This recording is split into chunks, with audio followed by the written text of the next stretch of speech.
I felt like mothers aren't really accepted in the workplace or not expected to return. I had so many times people would ask me, oh, are you coming back to work? Are you coming back? Like, yeah, I'm coming back. Why would I not come back? Am I like done with my career because I'm having a kid? Like, maybe some people do that and that's fine. They just assumed that. Mi gente, welcome to the Quién Tú Eres podcast brought to you by Plural. You already know it's your boy Pavel bringing you a very special episode with another very special guest. As a reminder, on this podcast, our mission is to redefine professionalism. We want to give you the representation of people being their most authentic selves and thriving so that when you go into work, you can feel a little bit more confident showing off that swag, that personality, the bright colors, whatever it is. Speaking of representation, the clip that you heard in the intro is with this week's guest, Daniella Sladen. Before getting into the full conversation, let me give you a quick little bio on her so that you have more context going into the conversation. So when Daniella co-founded Zulu Pods with her husband Rob, she was intentional about building a company that was going to revolutionize aerospace engineering. Yes, I said aerospace engineering. As one of the few Latinas in the aerospace engineering field, Daniella knew that changes to the industry would only happen if she initiated them herself. For example, she has a deep appreciation for diversity, and it's reflected in today's company culture that she has built. That said, a theme that's critical to her, as you heard in the intro, is creating an environment that supports new mothers in the workplace. To get a full bio and learn more about Zulu Pods and the work that they're doing within the aerospace industry, be sure to check out the show notes or the show description, depending where you're listening to the episode. For now, let's get into the conversation. All right, so let's get into it how we always start, with the word authenticity. It's such a buzzword, yet I found that it means something different to everybody. When you hear the word, what comes to mind for you? What does it mean? For me, it just means like being your true self, like not having any fake barriers up, or it's easy for me to say like the setting of in the workplace, because in the workplace you tend to be like, you have to like have your shoulders square and you have to like sit up perfectly and you have to be like perfect so that people can take you seriously, so that people can say, oh yeah, okay, she's professional, she's credible. So I feel like that is not being very authentic at times. Like there's still a place to be like professional, but when you start being fake and like trying to like bury yourself to be someone you're not, just to like show that you're professional, to like I need to prove myself, I need to prove to them that I'm professional, that's when you start to like lose the authenticity. Like an example would be when I started when I had kids. Before Oh, let's not get good. into the example first. Yeah, we're gonna Yeah. get into the work experience. But I think that authenticity is shaped so early in our lives, even like way before we even step foot into corporate, right? Like I think growing up has so much of an influence on what authenticity is to us, right? So you said a couple words like fake and even like being taken seriously. All right, tell me about growing up. Was it easy to live in that definition of authenticity? Yes, it was easy. I think it was easy to be myself because there was no one else I had to prove myself to. Like growing up, like my parents, my grandma lived with me for a while. I am a family of like 5 siblings, so like all of us are together, and I could truly be who I was in front of my family at home. And I think there's something about having a twin sister. She's always there with me in school, everywhere, and that's like a part of my home to me. So like I could always be myself because I always had her around. And it's really seeing like a mirror image of yourself. So we would always have each other. So I always felt like a piece of home was with me. So I did feel like I could always be myself growing up, throughout school, until college when we separated. We went to separate colleges. Was that difficult for you? It was because she stayed local to like where my parents lived, but I moved away like 3.5 hours. And like not being with my sister was like a really big deal for me. It was like I have to be like myself. Like maybe that's also where I learned like who am I really like without anyone else. So college was like a big learning experience for me. Not only obviously time management, budget management. What am I going to do with all my free time? What do I want to do? What do I choose to do with my free time without having that like crutch with me? Like that family member, that piece of home. For you going away to school, do you think there were any expectations for you, or as far as like how well you would do, what you would study from like family? No, never. Like there wasn't really, because there was more of an expectation put on me from like myself, because I came from like humble beginnings, and I knew that I didn't want to live paycheck to paycheck like myself. I didn't want that for myself and like the future of like my family. So I would look through like my course catalog. I didn't know anything about professions or careers. Like I when I was younger and I would have kids tell me like their parents are like dentists or lawyers, like I thought they were celebrities. Like, wow, they're like a dentist and a lawyer, you know? So then I was like, what do I want to be when I grow up? I want to be something that um that is like credible, that people are like, wow, like she's like smart. She did something. And I didn't want to be in school forever. I didn't want to be like a doctor. That was like too much school for me. I wanted to just hit the ground running.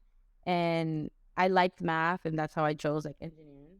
Well, I'm the same way. Like my mom was very easygoing when it came to academics or even professions. Like she just wanted me to graduate and she just wanted me to like have a self-sustaining job, but she never pushed me in a way where I think a lot of immigrant families push their children as far as like go be a doctor, go be a lawyer. Like I wanted to go into investment banking at first, and she was like, "Yeah, cool, that's all, go for it." Engineering, I'm thinking you sort of like going into a classroom. Would you say there was a lot of people that looked like you in those engineering No, classes? no, for sure. And that was like my intro into corporate America. Like, but I was fine. Like in school, it was like, okay, I was the only girl in some of my classes, the only girl in my senior design group. Even wow, the only girl. So even before the cultural aspect, just like they were just all men. Yes. There was like, I mean, there were some women, obviously, there were some girls, but a lot of the classes were, I'd be the only girl. Maybe there's one more. But I was like, I think I was okay with it, because I'm like, whatever, I'm going to still keep doing this, because I like what I'm doing here. And I want to stand out, and I want to do well. I want to show people that even though I'm the only girl, I can still do well and be a top performer in class. But then when I started work, and then I was the only girl or the only woman in the group, or in the, I guess, group, it was different, because then I felt like it was like frowned upon, or like it was like you don't fit in. There's some comments that like I had come across where people would say like, you don't know this yet, or I was an intern at that point, and they'd be like, you don't know what the definition of this is. Like, what school do you go to? Because I went here, and they taught me in this time, and I'm like, okay, like maybe I didn't go to an Ivy League, or maybe I didn't go to like the top best school of engineering, but like I still know what I'm doing. But that has a lot to do with like my self-doubt, and like how that like trickled into like my mind. The culture of like being the only woman, or maybe being younger or minority. Like I can't really pinpoint what it was, but just like standing out and being different, and then being like told that you don't know stuff, you don't know the way it should be. I think that did like a lot of damage to like my self-confidence early in my career. It's interesting because in school, the expectation is that none of us know anything. Everyone's learning together, right? Like, point of school is supposed to be education. Literally, we're all studying the same thing to learn something. But it sounds like when you started working, there was this expectation that you should already know it. And no, we're not here to learn. We're just here to do. Yes, I definitely felt that and experienced that. And that's just, I hope that like now, with like my own company, that we don't put that on like the younger employees, because I was that young employee once, and I know what it felt like. Yeah, even just speaking about it. I saw like your post about, I think it was something along the lines of, if you don't like speak about it and be true about your story, like you're missing out on like another person hearing that, and they may feel like, well, maybe I'm the problem. It's not you are the problem. Maybe it's just like the way that things are, the culture of work in corporate America. It's not like the individual himself. Because I thought for a long time, can I not know? I spent so much hours studying, like, how do I not know this? I'm such a dummy. But it wasn't that. It was because I'm not a senior engineer with 30 years experience yet. Like, of course I'm not going to know that. But I felt like I was expected to know that. I should know that. There was such hard expectations for me to have to know that. And if you don't know that, like, what are you doing here? Speaking of sort of these experiences and who do we tell about it? Like, who did you tell, if anybody? No one really, because at that point I was in another state. So I wasn't even near family. I didn't have like that relationship where I always talked to my family. And yeah, it was kind of lonely. So it kind of like lived with me. Yeah. And that's what I always try to tell people too. Like, even if we are comfortable telling our family, we could tell them, but they're not going to understand, right? Because they've never been in the rooms that we've been in. And I always tell people too, like, even if you got a best friend and they have a cool job, it's very different than like being an engineer and you being the only woman in a specific office. Like, even that, like that level of relatability there, right? And then, all right, your coworkers, definitely can't tell them, right? Because like, yeah, Kind of like it's a big, competing with them. So you're like, you don't want them to know that you feel self doubt, you know? it's a big challenge. I'm curious because you started talking about the impact that it had on your maybe like self-esteem. You started getting self-doubt. Like, how did some of those early experiences impact how you showed up to work? Yeah, I think that goes back to trying to be someone you're not and trying to be fake. I felt like people didn't believe that I could do something. People didn't believe that I had the ability to complete a task, that I had to always prove, and go above and beyond, to show them like, yes, I do know how to do this. Like, put in that extra work to make sure that everything was detailed right, even like in writing an email. So like a colleague would be over my shoulder, yeah, just write an email to this person. And I was like, okay. And I'm like, hey, exclamation point. I'm like, wait, maybe I shouldn't do that because he's right behind me. Or, like maybe I shouldn't, like, how do I write this email in a professional way that they're going to think is fine too? And it's like the overthinking of like writing an email. Like even that was like Yeah. scary and intimidating for me. I remember having the same experience. Like, I was writing an email and there was not my manager, but just like a colleague literally over my shoulder too. And I don't remember if I put an exclamation point, but I might have just like phrased something in a way of like, hey, would you please be able to get this over to me, in a question, right? And he was like, no, be more assertive. You say, essentially, like, get this over to me now, essentially. And I was like, Yeah. oh my God, like, that's how you want me to write an email? You know what I mean? Yes, and I'm always like the person's like, please, or question mark, and they're like, or like I'm like asking for permission for it, and they're like, no, just like ask for it, and I was like, okay. Yeah. But I think the people that tell us that, like, they don't realize the differences in how perceptions work around, like, if they would send the same email that they said, get it to me now, versus if I sent the same email or you did, like, we're aggressive, we're assertive, we're like all these sort of words. And I think that doesn't get taken into account as well. Yeah, especially being like, I mean, all the things, younger, woman, minority, like I have to think about those things and like, is it going to make me sound too like nice because I'm a woman or a minority? Is it going to make me sound like I don't know the level of give, or, all these other things. I'm like, I have to make sure that it's in tune with like everyone else's lingo or That's level of professionalism. Yo, that's exhausting though. Yeah. And speaking of It's just like being another exhausting, job. yeah, I always say like I was a full-time actor on top of my full-time sales role, you know? But Yeah. speaking of acting, and you mentioned faking it a few times, like, to what extent in other ways do you think you started not being yourself at work? Um, well, the way I wrote emails, probably communication, the way I communicated with people, body language, the Like way you what? dress, like body language, Oh, how like you just dress like too? stand up straight. Maybe because, I am like a younger woman coming into like, some of my cube mates may be ready to retire. They've been in the times when there were no computers, there were no anything. So like they dress like the normal 9 to 5, like how it was back then. And there was like a huge age gap. Either there were younger people, like interns starting out people, or older ready to retire. So like, That's such a big gap. yeah, big gap. So like I'm like in college, it's okay being the only woman, or because you kind of have something in common. You have like age and you're all there learning together, and going to like another state, going to like this working world where it's like such a mix of like different ages, different groups, different levels. I didn't know how to like fit in and find common ground with them. So maybe I wouldn't dress as loud as I normally would, or um What do you because mean? dress sometimes can be an expression, like colors, or it could be who you are, like fashion. And maybe I would tone it down so I wouldn't be, and I'm sure this happens to a lot of people, so you wouldn't like really stand out. You don't want to like, you already stand out. I already felt like everyone was looking at me, like they know I'm like the young intern or the young employee who just started. Now I don't want them staring at me and being like, I don't know, you create stories in your head like, who does she think she is? I don't know. Yeah. Well, what are some of those colors where you were like, yo, I love me a burgundy outfit. And you were just like, oh, all right, let me wear the navy blues and the blacks. Like, do you remember Maybe what some like of those? pants with like different patterns on it. Maybe like bold patterns, and I'm like, maybe not. Maybe on a Friday, not like a Tuesday or Monday, like that even. Yeah. But I think it's also fascinating, this idea of, you said it, you're like, I was telling, like, this is a story that I was telling myself, right?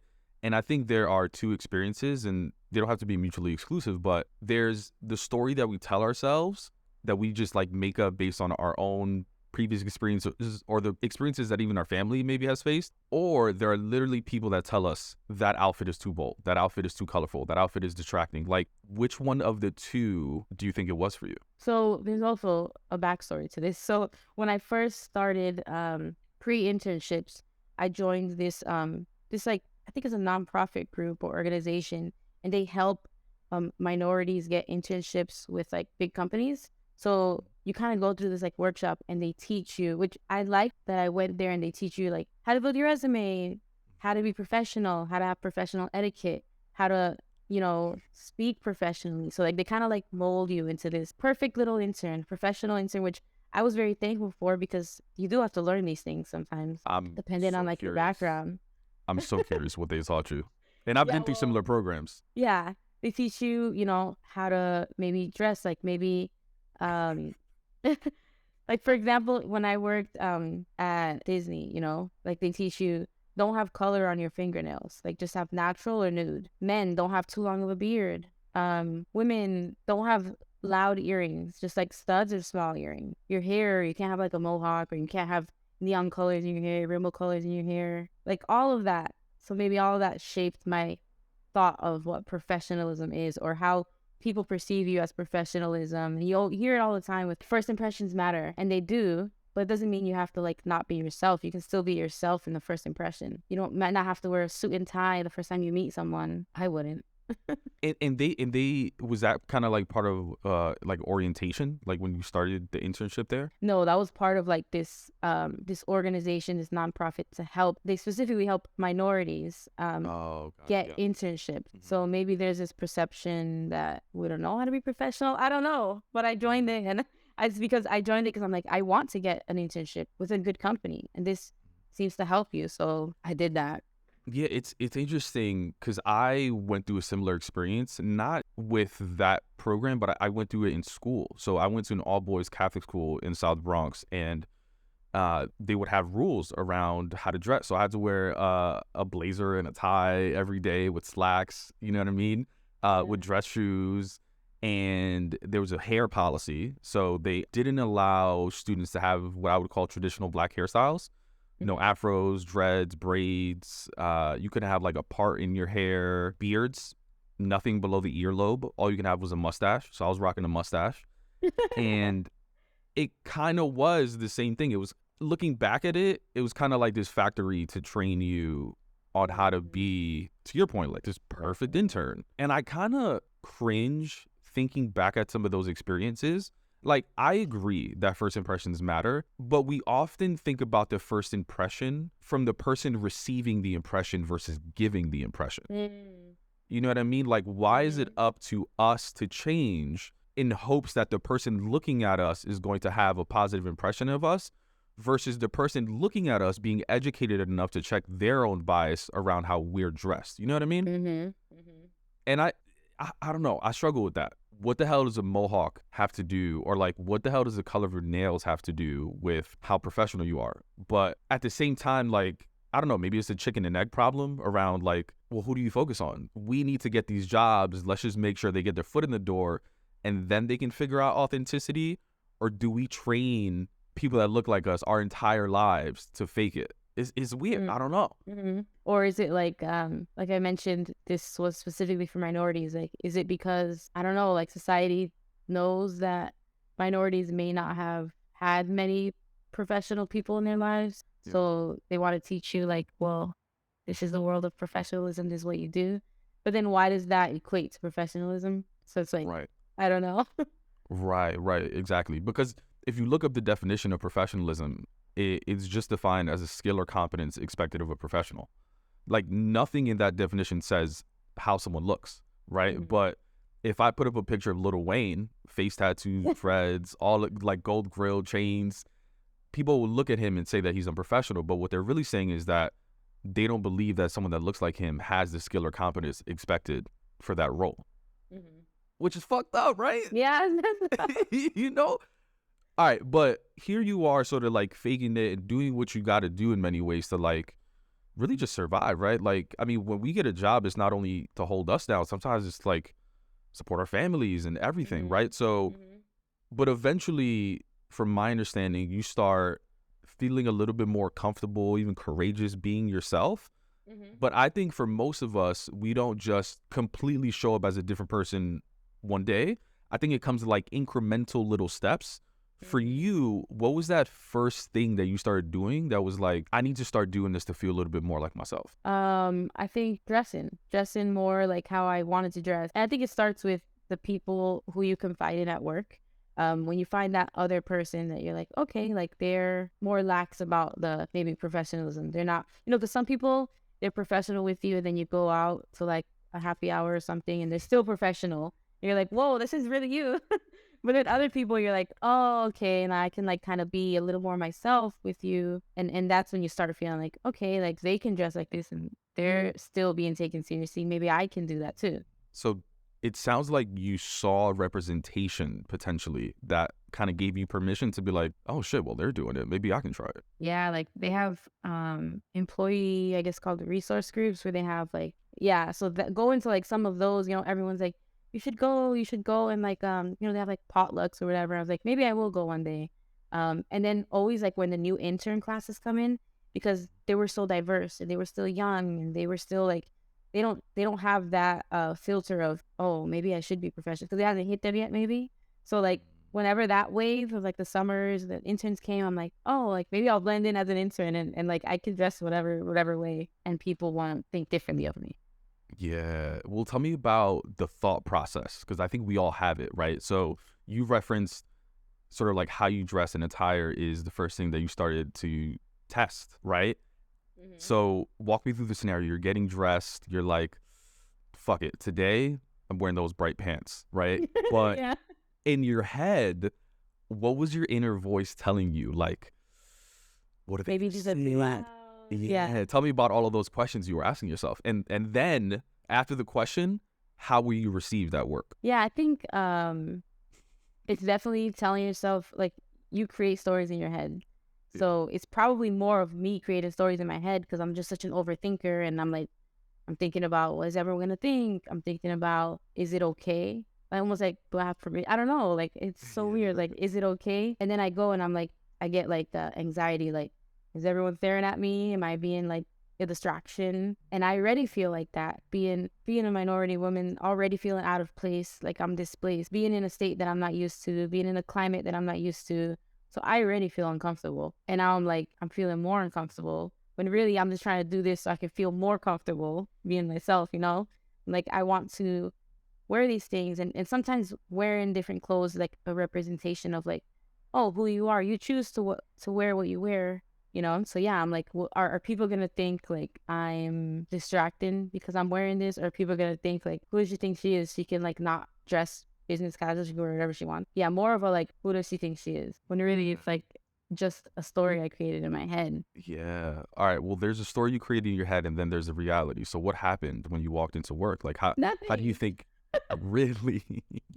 Like nothing. Maybe somebody was like, "Oh, those are nice shoes." Something. I wore like green shoes one day, which is like not normal, right? They were like black Yeah. or tan, but they were pretty vibrant green.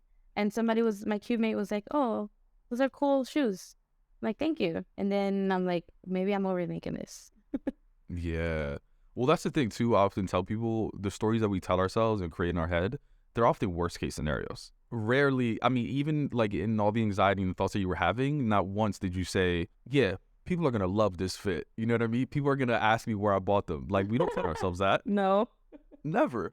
that's true. Well, You all always right. think about the worst case, the bad things, because you're like anxious. You're like anticipating, what am I gonna do if this happens? What am I gonna do if like everyone's watching me? Like, do I leave early? I don't know.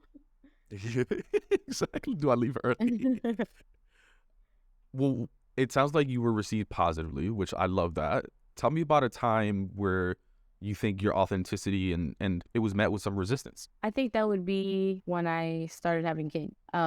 Because for me, that was important to me. And that was something that, I would have like my ultrasounds in my notebook, and I would have like, I want to talk about it because that's like a big milestone. Like that's part of me. I have a human in my body. Like it's like so excited. And I want to like put a little picture up, or, it's a boy or something, and tell people. People don't really care about that, and it's like, even though it's important, it's part of me. It's just like, oh, okay, that's cool. Next on the agenda.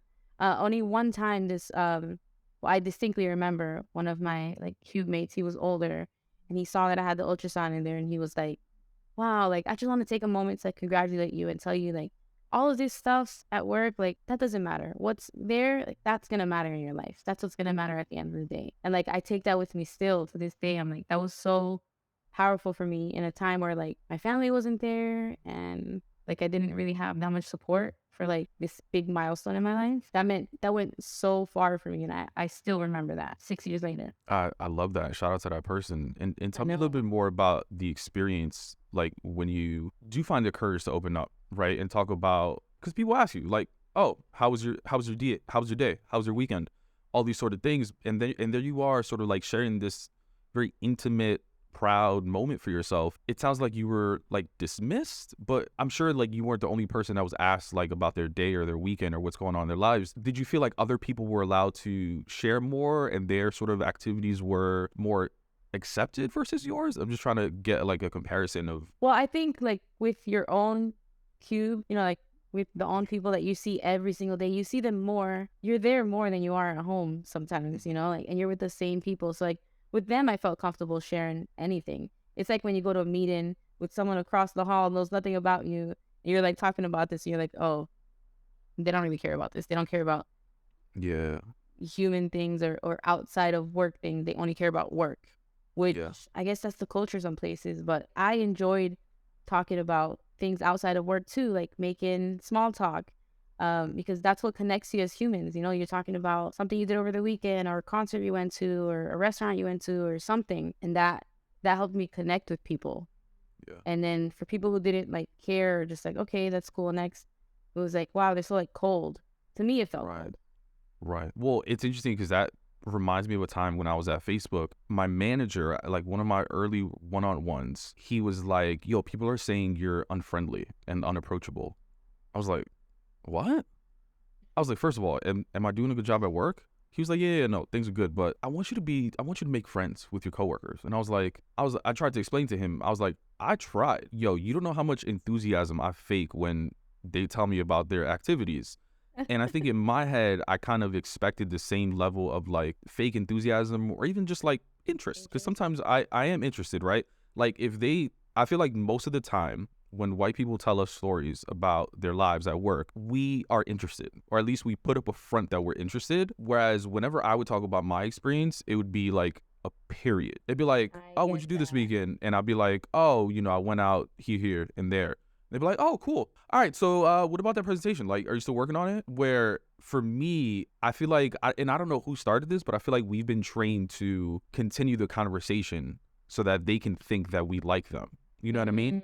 Because like I get we that. don't we don't want to be labeled unfriendly. We don't want to be labeled unapproachable and all of those things. Like, and the craziest part about those labels was that the only reason I got those labels is because at Facebook, like, you can work from anywhere, right? Like, they have this open space concept. So I would work from like the cafes and the kitchen areas and these little nooks that you can just like find throughout the office. And like, I was doing that, one, because I like working independently, but two, I was tired of being dismissed in my cubicle area, sort of thing.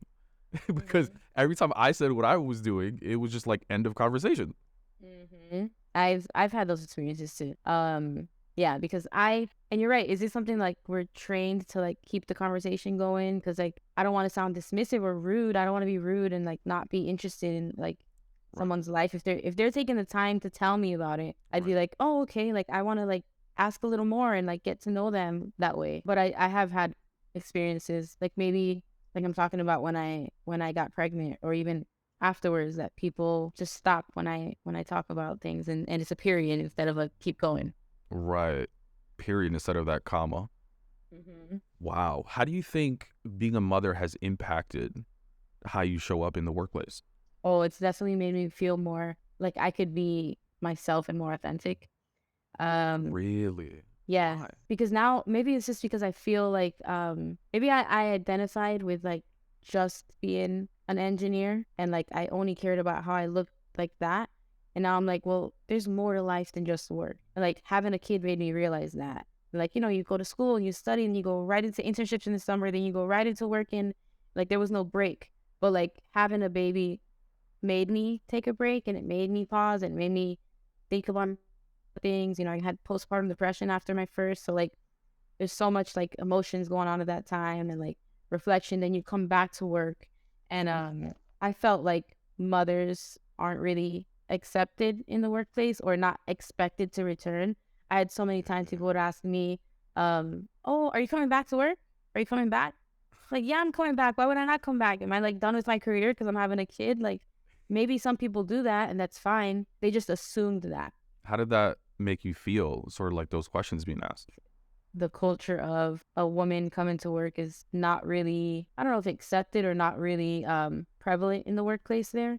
Maybe a lot of people do go and have kids and not come back, but that wasn't my norm because it wasn't just one time. It was a lot of times people asked me that. And even when I came back, there's certain things like, I had to like keep pumping and that was kind of like, where's Daniela? Where is she?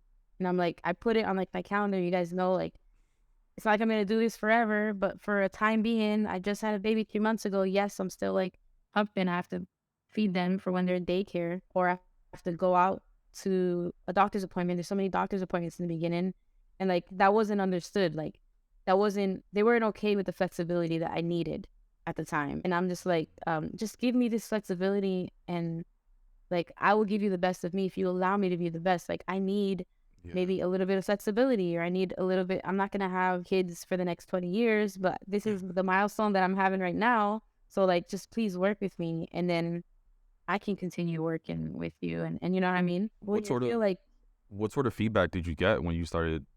It sounds like you were trying to put up boundaries as far as just like your time and your bandwidth. yeah, like do I have to like if my son got sick and I had to go pick him up, think about your first time mom. You just got back to work. Daycare sends you a picture that your baby has an allergic reaction. There's like redness all over his face. And I'm like, whoa, I need to go pick him up.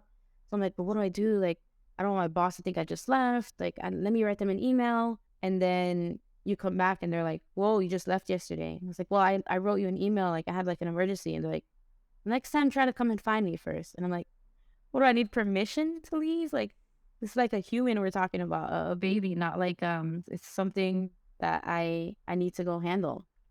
Um, Even before I was pregnant, maybe like doctor's appointment and dentist appointments. Like, oh yeah, you're gonna be out to that. I'm like, yeah, I need to go to my physical. Like, I don't know what to say. Like, doctor's offices are open Monday through Friday, 9 to 5. It's gonna be during Yeah. work hours. I'm sorry. Like, what do you want me to do?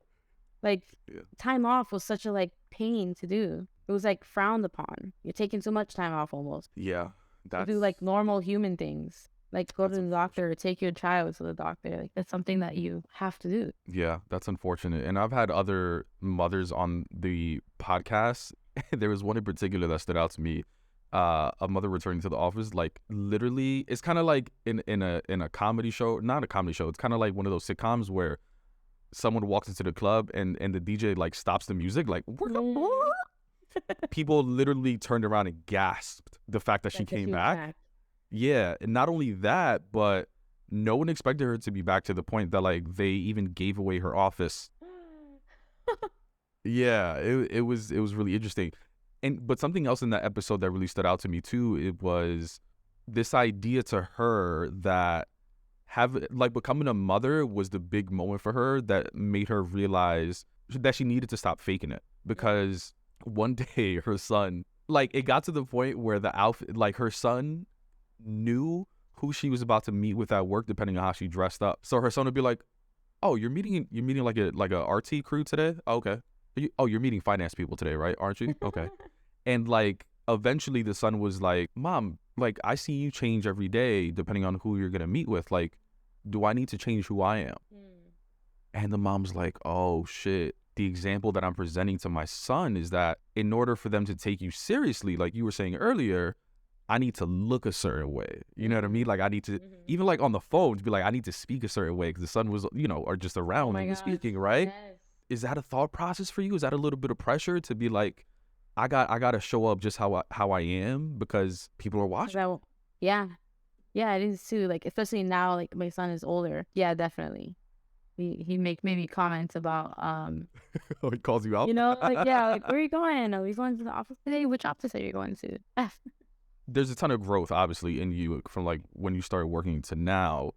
And now you're in this interesting part where you're building, scaling your own company. And I'm curious because you are also talking to other people to try to get their help, right? In like sometimes venture capitalists and trying to raise money. Do you revert back to who you were when you first started working and faking it because of the pressure that comes with like trying to look a certain way? What are they going to think? Are they going to take me seriously if I wear a certain pattern pants? Or are you still just like comfortable in the situations? So that's interesting. So now I would say I'm more comfortable being myself. And even like I bought a suit and it was like purple, really loud. And I'm like, but I love wearing it. I love wearing what I want to now because I'm not, maybe I feel like I'm not constrained by someone looking at me and saying like, who does she think she is? And sometimes like when I do speak to like, VCs or we're having like a meeting with someone, it depends on who's on if there's another woman on the call, then I feel like I can be myself. But there's all men, then I feel like I have to be like a man, like professional, short, cold. I can't be like laughing about something or when you're talking, you're just like yourself, you're like mannerisms or your body language, or when you laugh at something, or you're just naturally like smiling because you're like in a good mood and happy. Sometimes when I'm talking to some people, if they're like all men, especially in like the scenarios we have, like maybe they're like ex-military, I feel like I have to be like cold, not show too much emotion. And I don't know if that's just like a me thing or if that's just like the general, like I know that it may not be well received, so I just don't waste my time and I'm just cold. Yeah. Well, I appreciate the vulnerability and the openness because we're all still figuring it out. We're all still growing. And yeah, no, this was dope. Let me just end the recording.